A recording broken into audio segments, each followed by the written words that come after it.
Hi creators, welcome back to the Zen Studio channel. Today I wanted to talk to you about something really important. It's a topic that's been on my mind for a little while now. I've been working with women in wellness for the last 7 years. This is something that I see time and time again. And you may recognize yourself in this issue too. But if you've ever sat down for 30 minutes to an hour to write a caption, to pour your heart and soul into it, only to at the end erase everything, put a generic caption, just post it and feel completely deflated, well, you are not alone. On the other side, if you see other coaches sell with ease and you're wondering to yourself why your message is not landing the same way, the reason why you are struggling so hard is because most marketing advice, everything that you've been reading up until this point, most of this advice ignores how a conscious business actually operates. I tell you this from experience. I've been around for quite a while to see so many different marketing trends, to see cycles in the marketing landscape, and I can tell you that usually those formulas don't ever account for intuition, they don't account for depth, and they don't really account for the genuine care that a conscious business leader such as yourself brings to the table. They pretty much flatten everything into the noise. And if you think about it, this makes perfect sense. There is so much content out there. We've moved out of the era of quality over quantity, and now it's almost better to do quantity before you'd even think about quality. Your message needs to be put out there tens of thousands of times before people actually see it, before people actually get to connect with you. So if you are someone that posts only a few times a week and you're thinking to yourself, you are doing the work, I'm here to tell you that yes, you are doing the work. But today I want to take a look at a different approach. This is not a video in which I'm going to tell you to post 100 times a day. This is none of that. This is about alignment, clarity, and trust. I want you to switch to a type of marketing that honors both your integrity and your audience's intelligence. As you know, aggressive marketing doesn't work for you and it doesn't work for your audience. Just because you have a small audience, that doesn't mean that you can't have a successful business. It's actually better to have a small engaged audience than it is to have millions of people. Just because you have millions of people, or because you're looking at another coach that has a bigger following, that doesn't mean that they're necessarily doing better than you. So I really do want you to stop looking at the numbers for now. What I want you to understand is this: when your communication truly matches the quality of your work, people will feel safe enough to move closer and take a real step and invest with you. That's when real sustainable growth actually happens. With all that being said, over the next 30 minutes, I want to walk you through 10 practical marketing strategies that will help you translate the substance of your coaching practice into clear, confident communication beyond theoretical concepts. These are strategies that are grounded, they're repeatable, and they are approaches that actually respect the way a spiritual business functions day to day.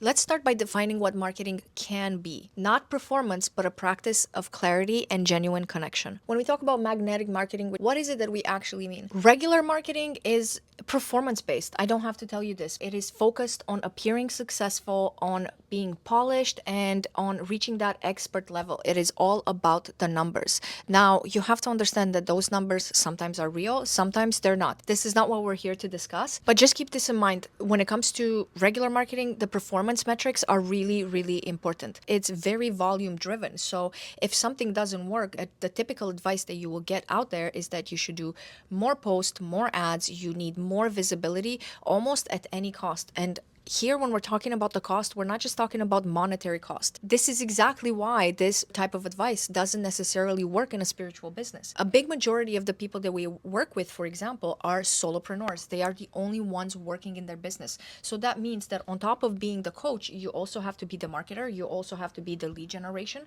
You also have to be the content creator.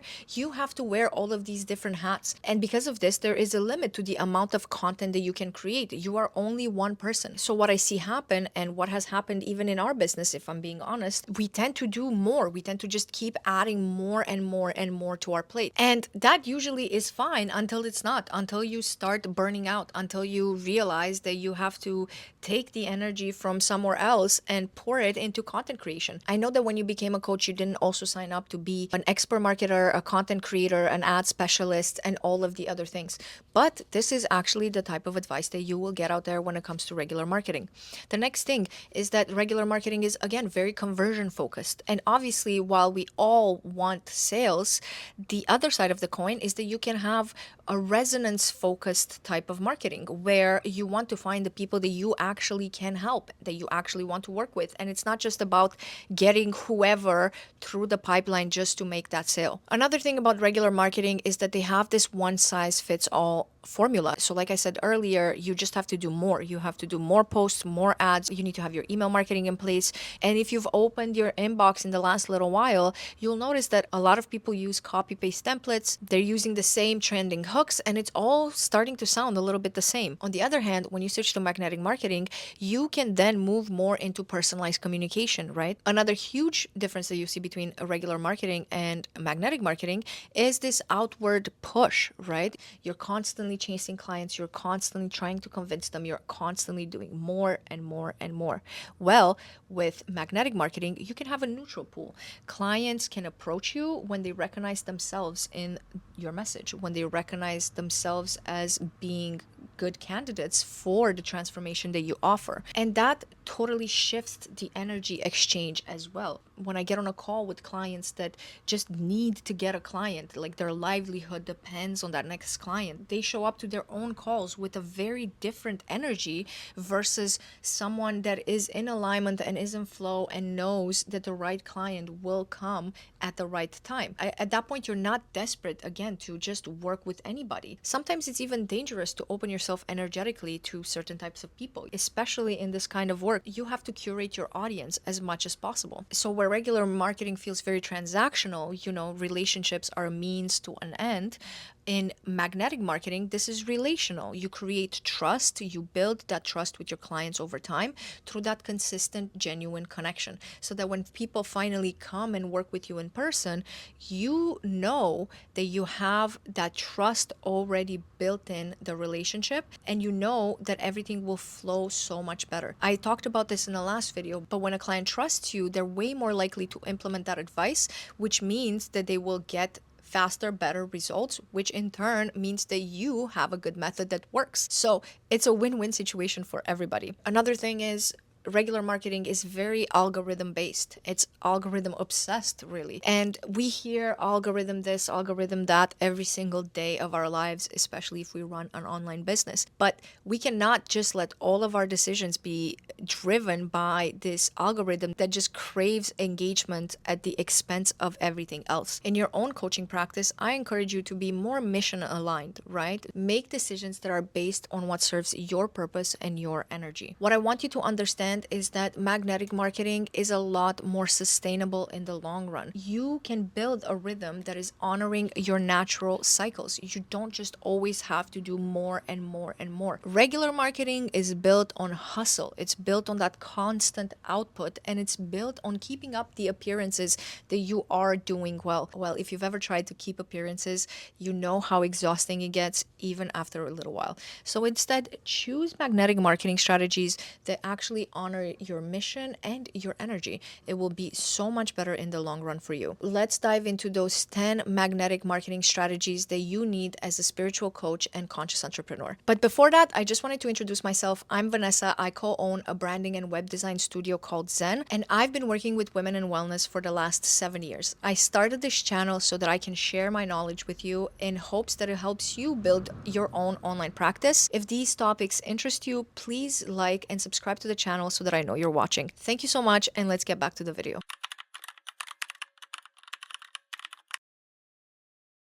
If you are someone who struggles with creating content, well, this video is going to be extremely helpful because the first strategy that we're going to look at is anchoring your message in your core mission. I've noticed that this is an especially difficult task for us spiritual entrepreneurs because the transformations that we help our clients achieve are not always so straightforward. Selling a life transformation is not as simple as selling a product, for example. There is so much more involved into the sales process, and it becomes really difficult to know what part to address in that said sales process when talking to your audience. I see this all the time with spiritual entrepreneurs. On the one hand, you want to get hyper specific with the type of person that you help, but on the other hand, again, this work is highly personal. Different people will have different reactions to the same transformations, or a lot of different people will have different triggers, but they can still use your own method in order to achieve the transformation that they're after. So it's like, do you talk to group one? Do you talk to group two? Which one are you talking to? Another thing that I've noticed is that a lot of spiritual entrepreneurs have no problem getting hyper specific, but you have to be careful because hyperspecificity can sometimes be detrimental to your practice. So instead of second guessing every single piece of message that you write, I want you to create three pillars: one for your beliefs about change, one for the results that you create, and one for why those results matter. Write those down, print them out, and have them somewhere close to you. Measure up every single piece of message that you put out against these three core pillars. And what you'll find out is that you finally shift from asking for the sale to having people recognize themselves in the transformation that you can deliver and opt to work with you. Let these pillars become your reference. When you are unsure of what to post, return to them. Every caption, email, and sales page needs to reflect one of those truths. What you also have to remember is that your message will not become clear overnight. I heard something the other day that was really interesting, but it was someone talking to their friend and telling their friend, I knew exactly what you were going to say before you even said it. Aim to have a brand that has that sort of recognition so that whenever something happens, people already know what stance you will take, how you will look at that message. That is the way that you can build the most legitimacy, and that is the way that you will be recognized and remembered for years to come.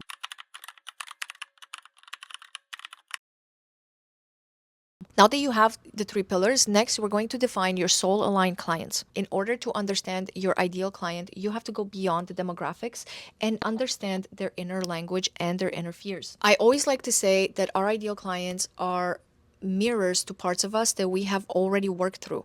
Take a look at your own practice and see if that rings true for yourself as well. And if it does, you're in luck because it's going to be a lot easier for you to create the right messages to speak to them. All you have to do is look back and think to yourself, what is it that you would have needed at that point in order to achieve the transformation that you have gone through a little faster and with a little less heartbreak? Another thing that I tell all of my clients is to keep a running notebook of all of their ideas that they have, all of the things that come up throughout the day that you think you have a particular insight to share with your audience. And whenever you have nothing to say or whenever you don't know what to post, go back to your list. I know I catch myself every single day when I'm on calls with clients, when I am working in my business. I catch myself recognizing patterns that I want to discuss with you girls. I catch my clients expressing the same fears or facing the same challenges. And whenever that happens, I write all of these things down. I have a list, and when I'm creating content, I just go back to that list. I know we're living through an AI revolution, and it's really easy to go to ChatGPT and ask it for 10 content ideas and just run with those. And while that may work for a while if you're really, really stuck, I really do encourage you to start your own list, generate your own ideas, and what you'll notice is that your presence is going to be much stronger, your message will land better, and you build that content creation muscle because the more you do something, the better you get at it and the easier it becomes. I've even noticed this with myself when I was posting on TikTok. It was really hard in the beginning to even create one post a day. But then after 3 months, I was posting 5 times a day like it was no problem. I would just sit there and film 5 different TikToks in a day. I had my list, I knew what I was talking about. And because these topics are coming from my mind, I've already churned them in my mind. I've already turned them around. I've already made up my mind and my opinion and what I think should be done, which further reveals my particular expertise. And this is exactly what's going to happen with your content.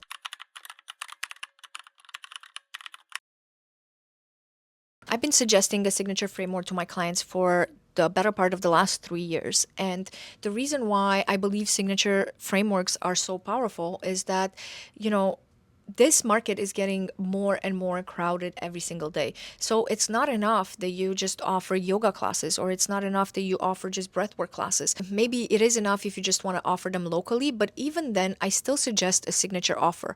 A signature offer has not only the ability to give a tangible structure to an intangible transformation, but it also gives you the opportunity to position yourself as an expert. When you create a signature offer, you own that method.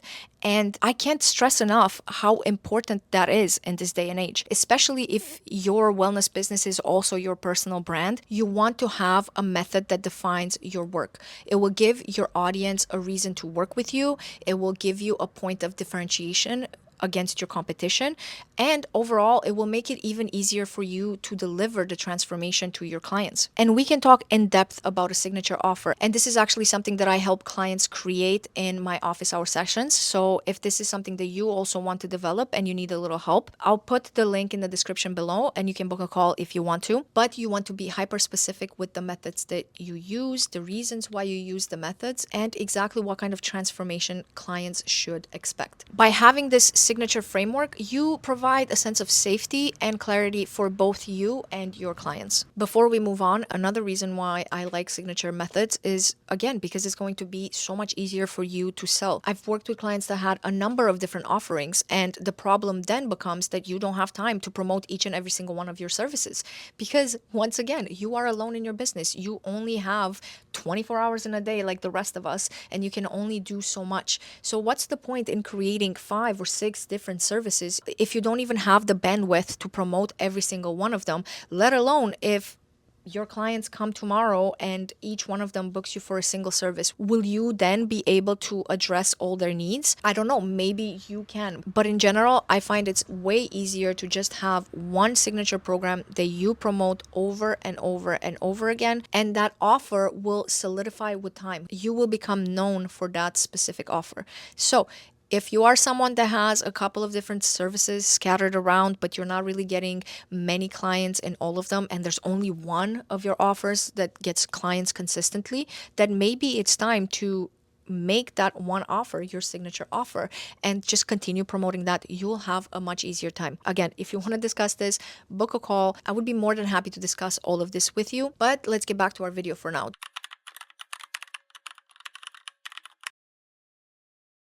So now we're changing our focus from talking to our audience about the transformation that they can achieve through working with you to the transformation that you have achieved and how this transformation has impacted your life. Sharing your story will allow your audience to recognize themselves within your journey as well, and it will further establish that trust between you and your audience.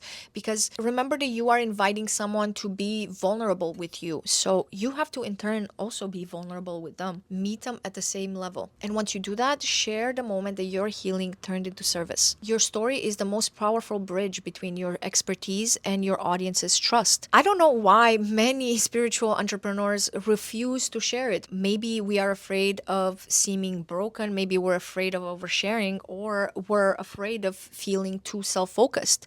But you have to understand that the key here is intention. You have to remember the reason why you are sharing their story. And the reason why you are sharing your story is so that your audience can see themselves in it as well. Start by sharing the story that matters most to you and your brand.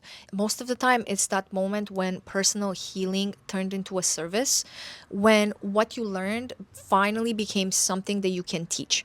That moment anchors your credibility. And then choose one clear takeaway for your audience. What does your story reveal about what you believe? And how do those beliefs support your audience's goals? Keep the focus there, but remember you can and you should share your story across multiple different touch points. You want to have a brief version on your website and a more conversational one on social media or email marketing. Again, you don't need to share every single detail about your story. It's not about oversharing or being unnecessarily vulnerable online. You just need to share enough for your audience to understand your values and your motivation. When your story is integrated into the brand, it softens your marketing. It reminds people that there is a real human being behind the brand, a person that has walked the same path that they're trying to cross.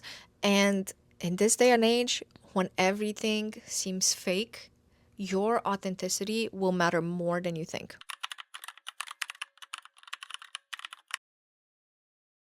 Next, what you want to do is design aligned offers. So if you don't want a signature method, or you already have a signature method that is successful, but you have the capacity of adding more, you can do so with aligned offers. Remember that every offer tells a story. I've seen this more than once, and maybe this is you as well, but a coach will start offering a service and somehow they get pulled into offering a different service. It's adjacent to what they do, but it's not exactly their main signature offer. And while maybe they don't like this new offer, people keep buying it, so they get to a point where they consider making that their main offer. But before you start writing the sales page, I really want you to consider your capacity. Just because something is getting bought and just because you're making money with it doesn't mean that you necessarily have to offer it. That doesn't mean that your main offer is not valuable enough. Maybe you can make some tweaks to your main offer and still have it be something that you want to do. I really don't want you to offer services that are not aligned with your capacity. It's a very easy trap to fall into, but I promise you it's not worth it. Even the initial cash flow that you receive will not be enough to sustain you long term. I really strongly encourage you to go back to the drawing board and refine your main offer and design offers that actually empower you rather than just doing things because people are buying. I always say it's better to have fewer offers that you can sustainably deliver rather than having multiple offers where your heart is not in it. You'll have a much better time on this journey and you won't risk burning out. Remember that you started your own business not to be at the mercy of other people. Yes, you have your clients, but you can also choose your clients just as much as they choose you. Do not do things that don't bring you joy just because other people want them.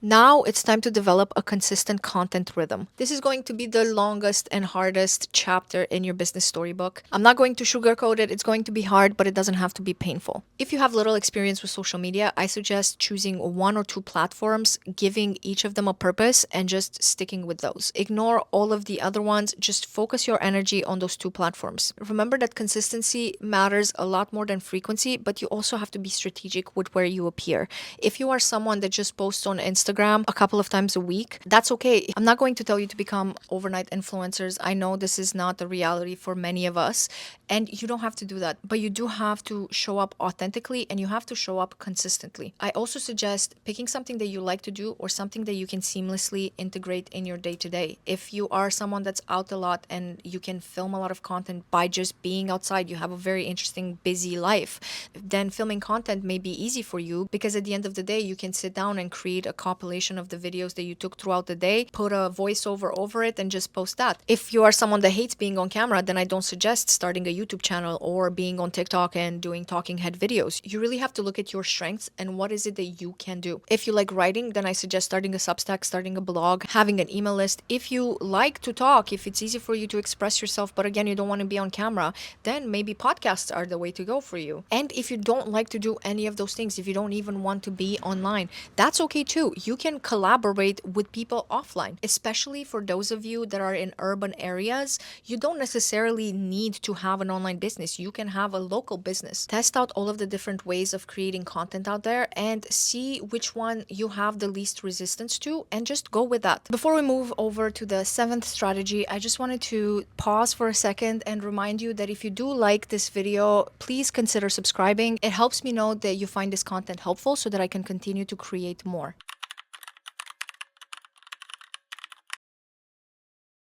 The next strategy that you want to explore is to build nurture sequences. Nurture sequences are generally built through email. At that point, someone has given you their email, has given you their consent to talk to them, to speak to them, to market to them. And the best way to nurture that relationship is through these sequences. But while email is the most common way to create those nurture sequences, it is not the only way. You can also create nurture sequences through your stories. Every single day, you can create a new nurture sequence that can move your clients from where they are now to where they want to be. Remember that you can also share different perspectives through your stories, through practical insights. It's such a common occurrence that I get on a call with a client and they tell me that they want to create content, but they just don't know what kind of content to create. This actually goes back to the very first few points that we talked about. First of all, you always want to position your message from the perspective of what the change is, why you believe in the change, the results that you can create while going through this change, and why those results matter. If you keep that in mind, it will be so much easier to talk about your offers and to talk about the value that you bring to your client.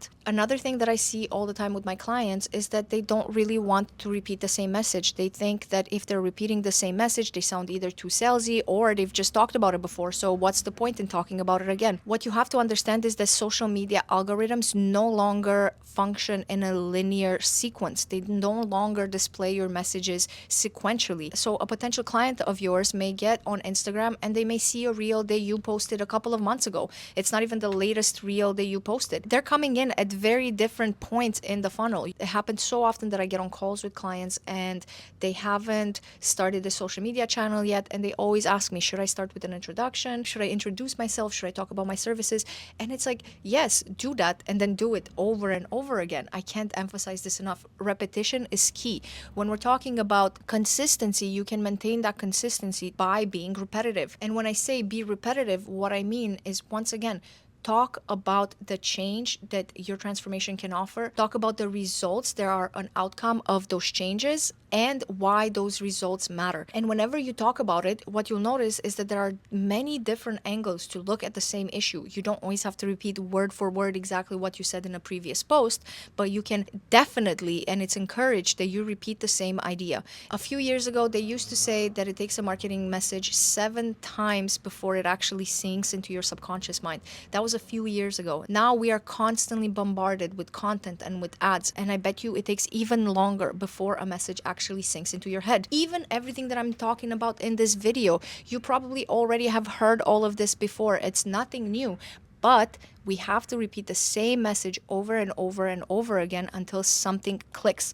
That's where real transformation happens. And this is what you have to keep in mind with your own content. And what you have to understand is that even if you speak on different topics, you can go back and you can explore those different topics over and over again. It's also good to have, for example, playlists, which is a feature where you can group videos with the same topic and give your audience the ability to go and explore those topics even further through the content that you have already created. So keep this in mind. You can create nurture sequences in many, many different ways. Email is the easiest and most obvious ones, but you can also create nurture sequences on the different social media platforms that you are on.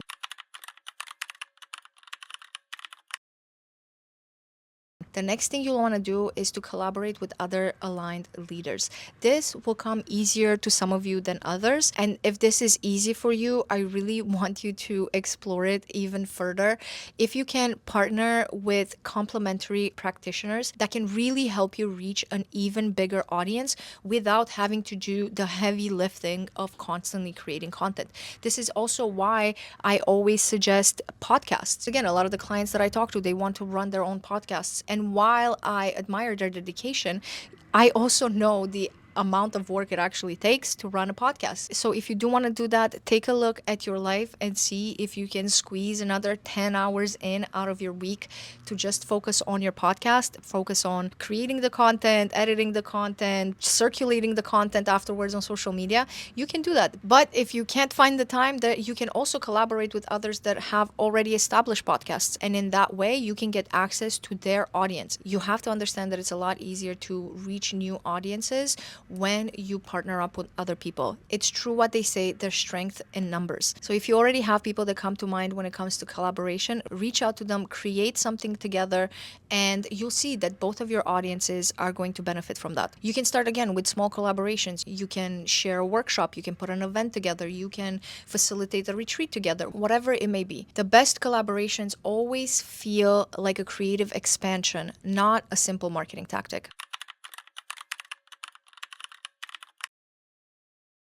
The next thing I want you to do is to use authentic social proof. Don't just rely on how many followers someone has to determine their value in this life, to determine their worth in this life. You wouldn't want someone doing that to you. Don't do it to other people. Instead of just relying on the numbers to push your message forward or relying on the numbers to prove that you are an expert, I encourage you to share your testimonials. Share testimonials that truly highlight the emotional and practical transformation that your clients go through when working with you. This type of social proof is so much better than just simple vanity metrics. And I can tell you that your clients will feel it. Every single time we get a good testimonial after we finish a project, it feels so good to receive that testimonial. And every single time it reminds me why I do what I do. And I can tell you that it feels 100 times better than getting 50 likes on a post on social media. Another thing that you want to do with your testimonials is to also add context and make the stories feel personal and feel real. You can use your client's transformation to prove the validity of your work. And you can also use the stories of their struggles to let others see themselves in those stories so that they can see the transformation that is within reach when working with you. This is not about exploiting their traumas or anything like that. It's simply working with the knowledge that if someone has a problem and they come to you for that problem, chances are there are many other people out there that are experiencing the exact same problem that you can also help. The last thing to keep in mind is to frame it as look at what's possible, not look at what I did, virtue signaling, right? If you keep that in mind, you'll be a lot more successful in sharing your testimonials and showing others what's possible when working with you.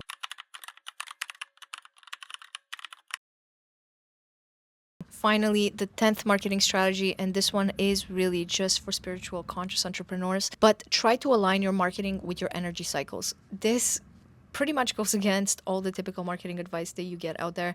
But being a spiritual conscious entrepreneur myself, I know how much energy we put into each and every single thing that we do. And sometimes we do not operate like the rest of the world. We're very in tune with our inner needs. And I find that it's very difficult for us to push through when we don't feel like that's the right step for us. What you can do instead is to align your marketing with your energy cycles. Track when you feel expansive versus when you feel introspective. Work with those cycles to plan when you're going to create content versus where you're going to share content versus when you're going to sit down and plan your future offers. During an outward phase, prioritize visibility and outreach. And during an inward phase, remember that it's okay to focus on refinement and nurturing the community that you already have. That is it, creators. Those are the 10 magnetic marketing strategies that I think you should be implementing in your business, especially if you are a conscious business owner or spiritual entrepreneur. You need to stop proving yourself and start communicating with clarity. Magnetic marketing is not about doing more. You don't have to post more. You just have to be clearer with the messages that you do post. Today, we explored how to anchor your message in your core mission, how to define your soul-aligned client, and how to create frameworks that give real depth to your transformations. We've talked about telling your story strategically, designing offers that match your energy, and building content rhythms that actually feel sustainable. We've looked at nurturing trust over time, using social proof with integrity, and aligning your marketing with your natural cycles. Your message is already within you. The right clients are not waiting for a more polished version of you, for a more aggressive, or for a more marketable version of you. The right clients,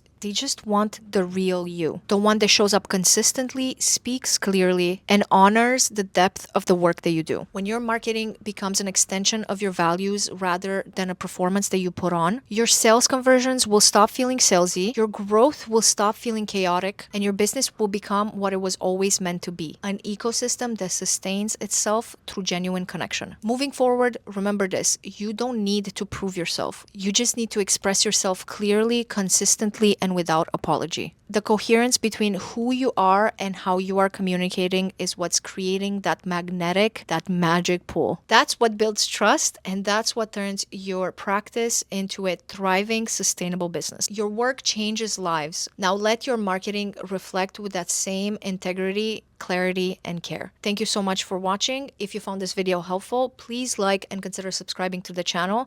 I'm Vanessa, and I'll see you in the next one.